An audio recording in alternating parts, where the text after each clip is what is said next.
Olá pessoal, eu sou o PH Pereira do canal Teologizando. De antemão, não esqueça de deixar o seu like, o seu comentário e interagir aqui conosco no nosso canal, tá bom? Hoje eu pretendo encerrar esta pequena série sobre a questão dos dons espirituais e, para tanto, eu gostaria de analisar com os senhores o texto bíblico da primeira carta do apóstolo Paulo aos Coríntios, especialmente o capítulo 13, versos de números 8 ao 10, né? Mas antes, o capítulo anterior, que é o capítulo 12, verso de número 13, o apóstolo Paulo fala que todos foram batizados em um espírito formando um corpo. Esse corpo, obviamente, é a igreja, que é o corpo místico de Cristo, né? Composta, o apóstolo Paulo ele vai especificar ainda no contexto imediato, dizendo assim, formando um corpo, quer judeus, quer gregos, quer servos, quer livres, e todos temos bebido de um espírito. Observe que a igreja de Jesus Cristo, ela é composta por homens de todas as tribos, línguas, raças, povos e nações, conforme Apocalipse capítulo 5, verso de número 8, e não há a distinção de pessoas, né? Ela é composta por ricos, por pobres, negros, brancos, cultos, analfabetos, doutos, indoutos, né? Uh, Enfim, negros, brancos, homens e mulheres. O apóstolo Paulo ratifica mais uma vez na carta aos Gálatas, capítulo 3, verso de número 28. O sangue de Jesus foi suficientemente eficaz, poderoso, para salvar pessoas, todas as pessoas do mundo, sem distinção, né? Agora observe que o texto diz que todos, ou seja, todos os salvos em Cristo, obviamente, que Paulo está escrevendo aqui para a igreja e não para todas as pessoas do mundo sem exceção, mas para a igreja de Corinto, e ele diz, todos temos bebido de um espírito. Observe que quando Paulo usa a expressão temos bebido de um espírito, essa expressão bebido, no texto grego original koiné, ela traz a ideia de um ato único e singular, realizado de uma vez e para sempre. Observe que Paulo está dizendo que todos foram batizados em um espírito e todos eles foram agraciados por beber de um espírito. Observe que Paulo, em momento algum, está dizendo que o batismo com o Espírito Santo, e eu vou destacar mais uma vez esse ponto, né? Ele não está dizendo que o batismo com o Espírito Santo é uma evidência pós-conversão, é uma segunda bênção, é, é, é, é um revestimento, né, onde transforma o simples crente num super crente. Paulo está dizendo que não, Paulo está dizendo que todos foram batizados, que todos beberam de um Espírito, e o evento é único, é singular, é realizado de uma vez e para sempre. Obviamente, Paulo está linkando aqui com a experiência, o momento da conversão, quando o pecador conhece a Jesus Cristo e é convencido pelo Espírito Santo dos seus pecados. E ele é participante dos efeitos expiatórios do que Cristo fez na cruz. Agora observe que ele diz que todos beberam, né? E todos foram batizados. O pentecostalismo ensina que a evidência do batismo com o Espírito Santo é falar em línguas. Mas é um equívoco, pois Paulo ele coloca por terra tal teoria, né, tal argumentação pentecostal, pois nos versos de números 28, 29 e 30, Paulo fala que Deus ele outorgou, delegou à igreja dons, e ele coloca apóstolos em primeiro lugar, depois profetas, doutores e assim por diante. E no verso de número 29 e 30, ele faz uma série de perguntas, e todas as perguntas, no texto grego original, ela exige uma resposta negativa, ou seja, todas as perguntas que Paulo vai elencar agora, nos versos 29 e 30, exige um enfático não. Por exemplo, porventura são todos apóstolos? Obviamente a resposta é não. Nem todos são apóstolos na igreja. Na igreja do primeiro século, existiu um grupo limitado de 12 e ponto final. E Paulo pergunta, são todos apóstolos? É claro que não, é indiscutível. E ele continua, são todos profetas? Mais uma vez, não. São todos doutores? Obviamente não. São todos operadores de milagres? Não. Verso 30, tem todos o dom de curar? Obviamente não. Falam todos diversas línguas? Interpretam todos? Não e não. Ora, se não, nem todos têm o dom apostólico, se nem todos são profetas, por que todos têm que falar línguas? Percebe? Por que todos têm que interpretar línguas? Percebe? Se eu dei respostas negativas às perguntas anteriores aqui para Paulo, obviamente a resposta ainda tem que ser um enfático não, para falar em línguas e para interpretar línguas. Tá bom? Mas observe que o pentecostalismo diz, a evidência do batismo com o Espírito Santo é falar em línguas. Se você é batizado, você tem que falar. Paulo, ele está dizendo, em 1 Coríntios 12, verso de número 13, que todos foram batizados, todos beberam de um Espírito, e no verso de número 30, ele diz que nem todos falam línguas, e nem todos interpretam línguas. Percebe? Deu para entender? Paulo está claramente dizendo que todos foram batizados, mas nem todos falavam em línguas. Os pentecostais dizem que quem é batizado tem que evidenciar falando em línguas, contraditando o que Paulo destacou aqui, né? Aí no verso de número 31, Paulo ele diz algo interessante. Portanto, procurai com zelo os melhores dons. A ideia de procurar com zelo os melhores dons não significa como sustenta os pentecostais. Olha, tem que orar, tem que jejuar, tem que pagar o preço, subir monte, descer monte, para saber qual dom, ou melhor, para receber um dom específico. O Paulo diz aqui, tem que procurar com zelo os melhores dons. E na cabeça pentecostal nós sabemos perfeitamente que melhores dons são esses. Obviamente, a lista dos pentecostais é a mesma lista aqui dos corintianos. Percebe? É línguas, é profecia, é dom de cura. Percebe? Quando Paulo diz assim, procurar com zelo os melhores dons, ele está destacando, pense numa ilustração de um jogador profissional de futebol. Embora ele saiba jogar, embora ele já tenha habilidade, tenha o talento, tenha o dom, mas é preciso ele exercitar-se, é preciso ele comparecer aos treinos e tudo mais. Senão ele vai enferrujar. Todo crente salvo em Cristo, ele é portador de um dom, pelo menos. Mas é necessário agora ele comparecer aos treinos. E a melhor maneira de identificar ou detectar que dom que eu recebi, não é que eu vou receber, é que eu já recebi no momento da conversão, porque o Espírito Santo delegou esse dom para a edificação da igreja, né? A melhor maneira de eu detectar que dom que eu recebi pelo Espírito é comparecer aos treinos, é comparecer aos cultos, é na assembleia, no culto solene, é no ajuntamento dos santos que eu vou identificar que dom Deus delegou a mim. Mas não é um dom para que eu venha orar, jejuar, e eu quero falar em línguas, né? Pelo que consta, dizem aí que John Piper ele ora, né? Incessantemente para receber o dom de línguas, mas infelizmente é frustrado, porque até hoje, até onde eu sei, ou até onde sabemos, ele nunca falou em línguas. Mas está lá, ele crê, e ora, e busca, e até hoje não recebeu. Então percebe? Não é algo que você tem que buscar, desculpa, para falar em línguas, para profetizar, não. É algo que você já recebeu e você precisa saber que dom você recebeu. Você foi agraciado. Entende?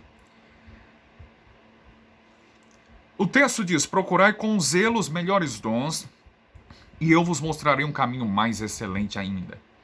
Procurai com zelo os melhores dons. Quais são esses melhores dons?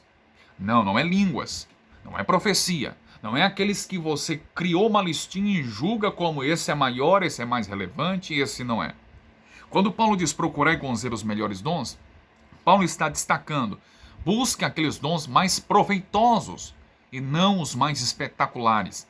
Como comenta em um dos comentários expositivos, o comentarista Warren Wiersbe. Na verdade, a ideia de melhores dons significa literalmente busquem os dons mais relevantes. Não é línguas como você julga. Na opinião, por exemplo, de João Calvino, reformador francês do século XVI, na opinião dele, quais eram esses melhores dons? Era o dom apostólico, que obviamente cessou no primeiro século, o de profetas e de mestres. Só que, para Calvino, profetas e mestres não eram pessoas que prediziam algo, mas intérpretes e expoentes ou expositores das Escrituras. Faz sentido, sim, né? Porque esses dons realmente são os mais úteis, mais relevantes para a igreja. Eu costumo dizer aqueles dons que foram esquecidos. Aqueles dons que não traz ibope para ninguém. Aqueles dons que ninguém olha e diz, uau, esse irmão aí, canelinha de fogo, né? Como eu ouvia muito em meu tempo, sapatinho de fogo. E aí toda a glória parece que vai para aquele que tem supostamente esse dom, né? E Cristo não aparece. Então eu acredito que esses melhores dons são aqueles dons que foram esquecidos pela igreja. Porque as pessoas se limitam apenas na listinha de 1 Coríntios 12. Mas a graça de Deus, ela é imensurável. O favor de Deus pela igreja é algo grandioso, estupendo. É multiforme. A graça de Deus e os dons aqui delegados não se limitam apenas na lista de 1 Coríntios 12, mas a lista aparece também de dons, por exemplo, em Efésios 4 e 11, em Romanos 12 também. E quais os dons esquecidos pela igreja, PH? Ora, não vemos ninguém buscando, por exemplo, dom de socorros, de governos, né? Socorros que traz a ideia também de o ministério diaconal. Quem hoje quer ser diácono da igreja?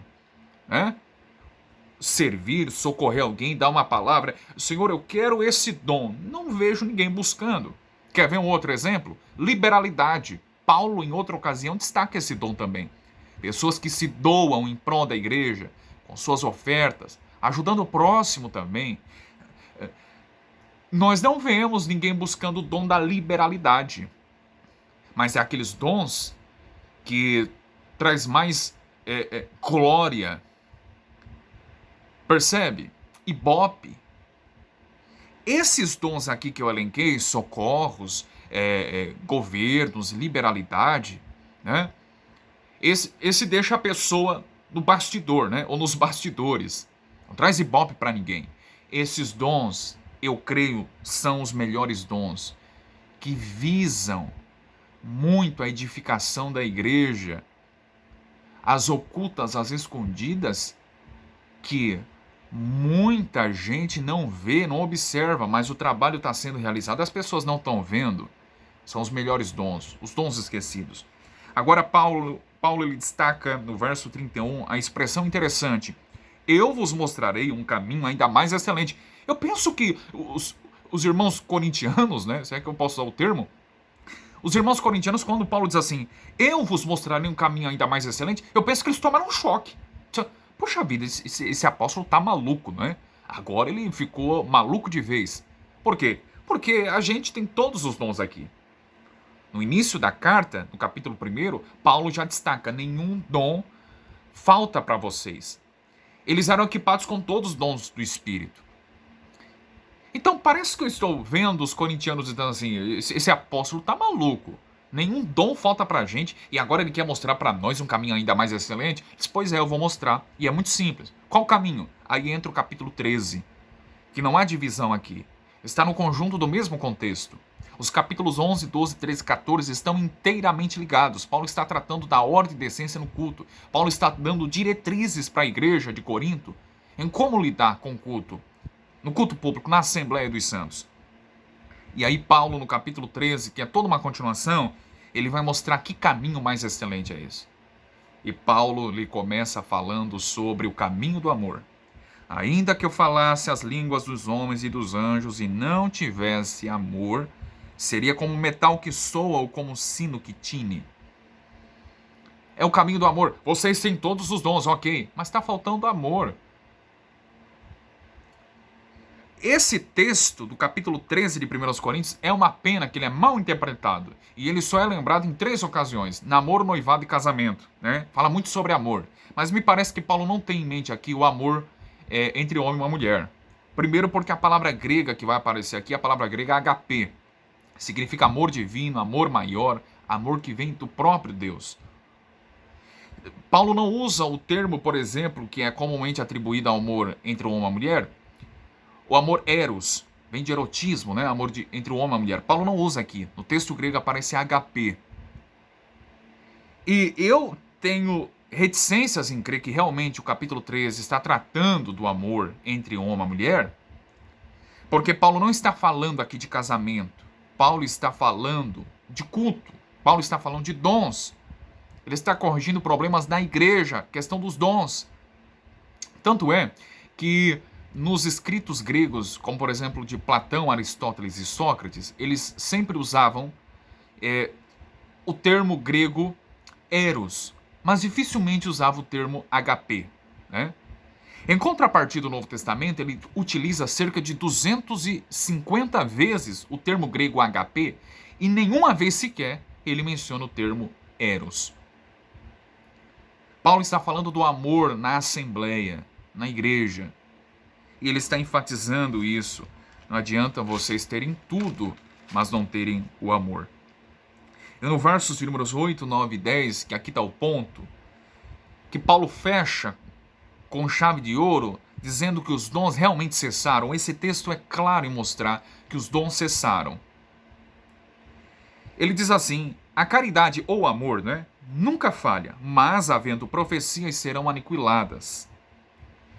Havendo línguas, cessarão. Havendo ciência, desaparecerá.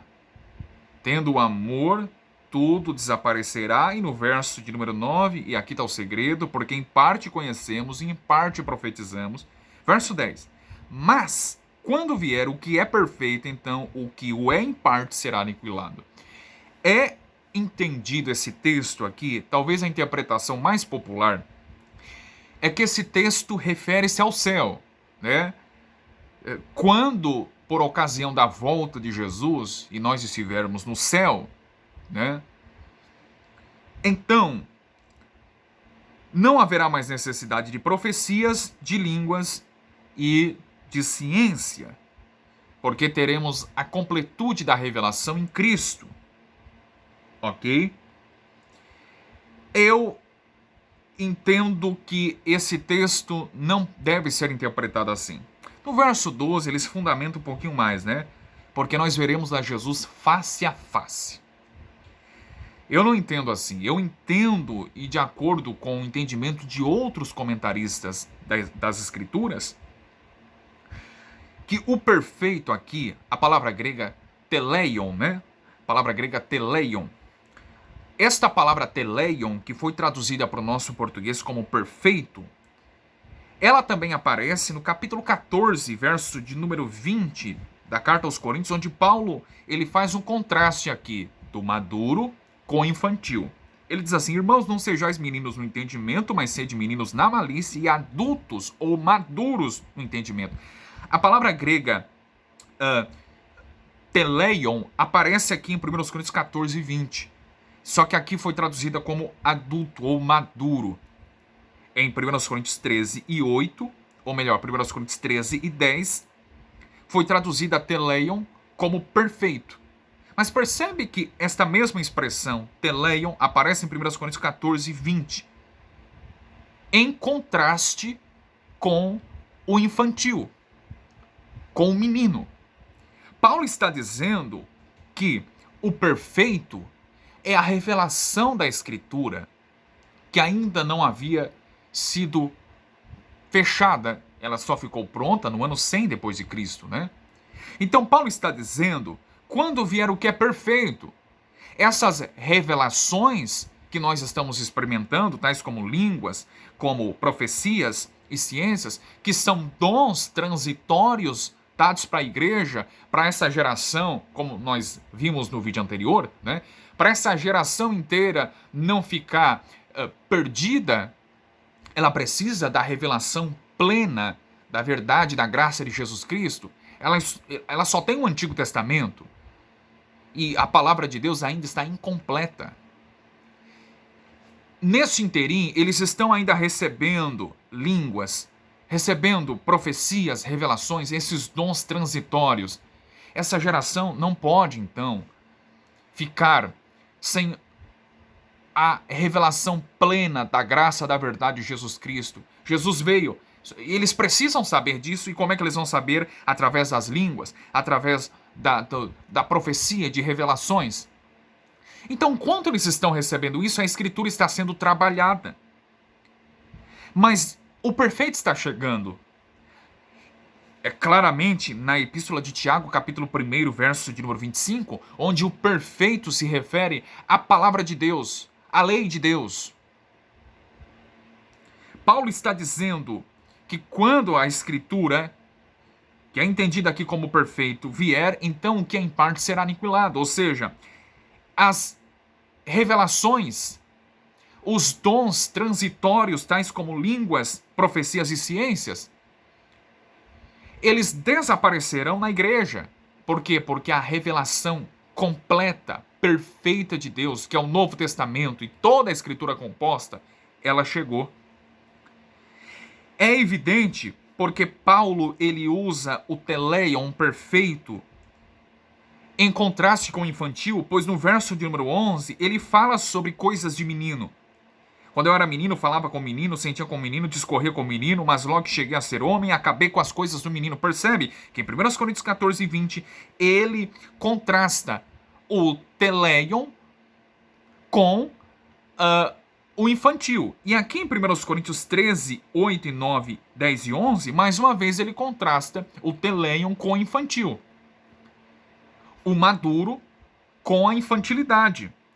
Ele diz aqui no verso 11, eu era menino, eu falava com o menino, discorria com o menino. Aí no verso 12, porque agora vemos por espelho em enigmas. Veja na época do Antigo Testamento. Deus falava com os profetas e falava com o povo por meio dos profetas. Ele falava através de suas figuras, através de sonhos, através de revelações. Era algo obscuro, era algo como por um espelho obscuro, nebuloso. E aí nós vemos toda a bronca, a briga que deu lá em Números capítulo 12, quando o pessoal sentia dor de cotovelo, né? Porque Deus declara, eu falo com Moisés face a face. Deus não falava com ninguém mais assim, ou desta forma, desse modo, apenas com Moisés. Todos os outros tinham revelações obscuras da parte de Deus. Somente Moisés tinha o privilégio de conversar com Deus face a face. Essa é a ideia aqui. Paulo está dizendo, nós temos revelações, esses dons são transitórios.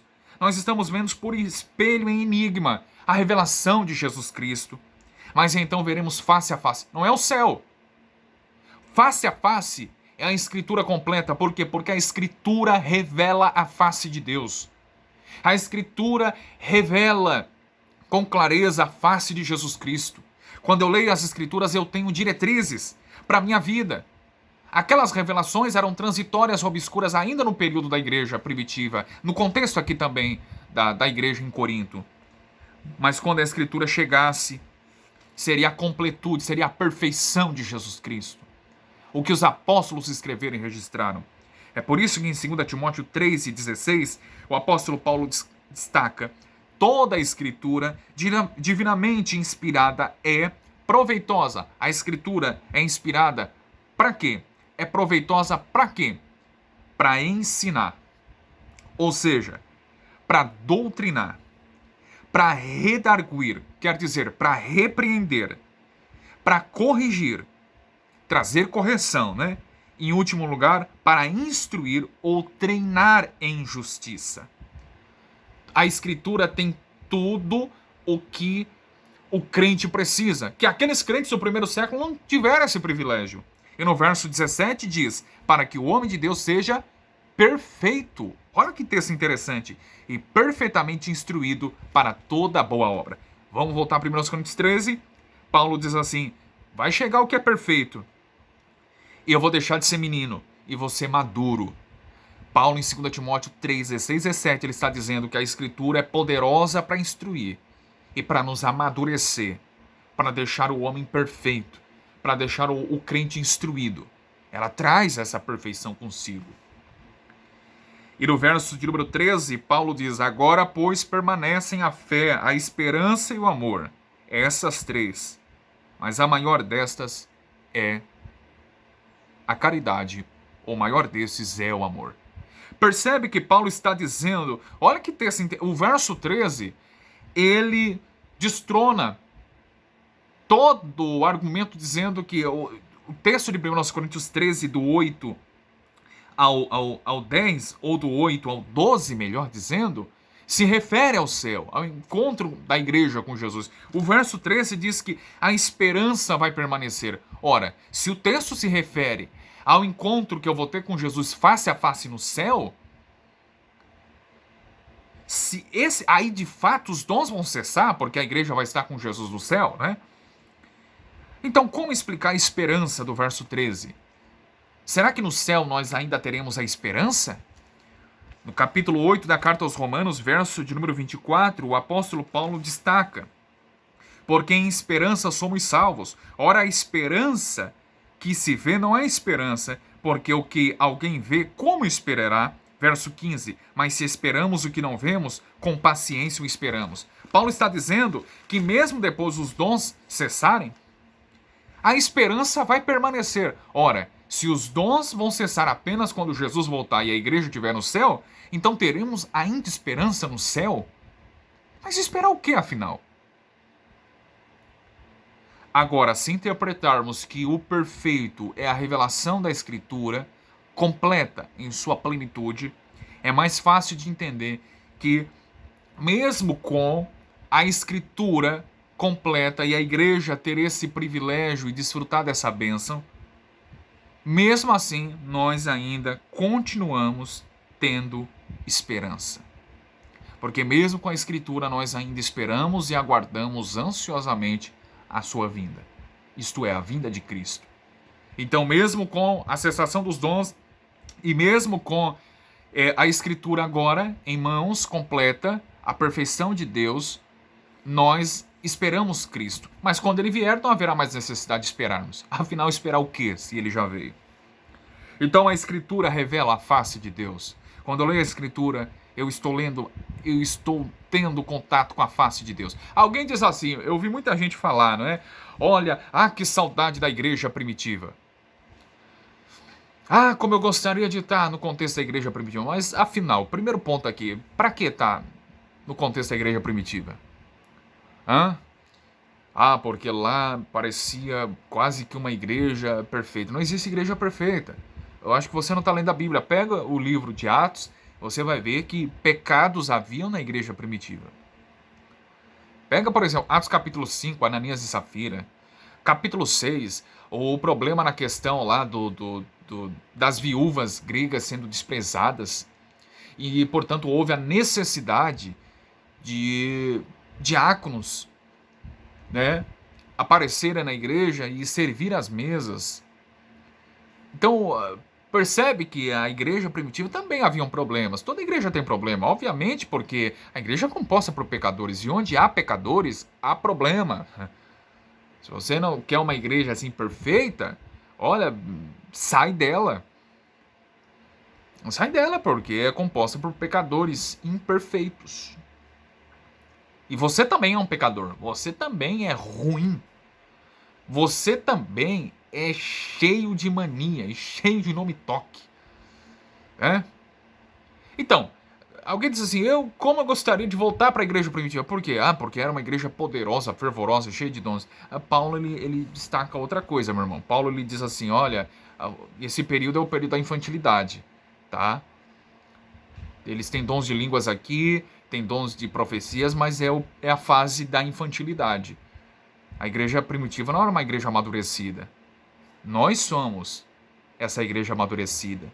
Nós desfrutamos do privilégio que aqueles primitivos cristãos não desfrutaram, que é o privilégio de ter a escritura completa. Ok? Eles tinham suas revelações transitórias em partes, mas nós temos a revelação completa de Deus. Face a face nós vemos o Cristo. Então, quer dizer, você quer voltar para a fase da infantilidade? Você quer voltar a ser menino? Agradeça a Deus por ter a escritura. Agradeça a Deus por ter Bíblia em mão, completa, que aqueles crentes ainda viviam naquela fase da infantilidade. A escritura veio, a perfeição veio, nos conduz ao amadurecimento da vida cristã. Tá bom? Meus irmãos, eu espero que vocês tenham gostado dessa pequena série. Eu me esforcei ao máximo para ser o mais claro possível, né?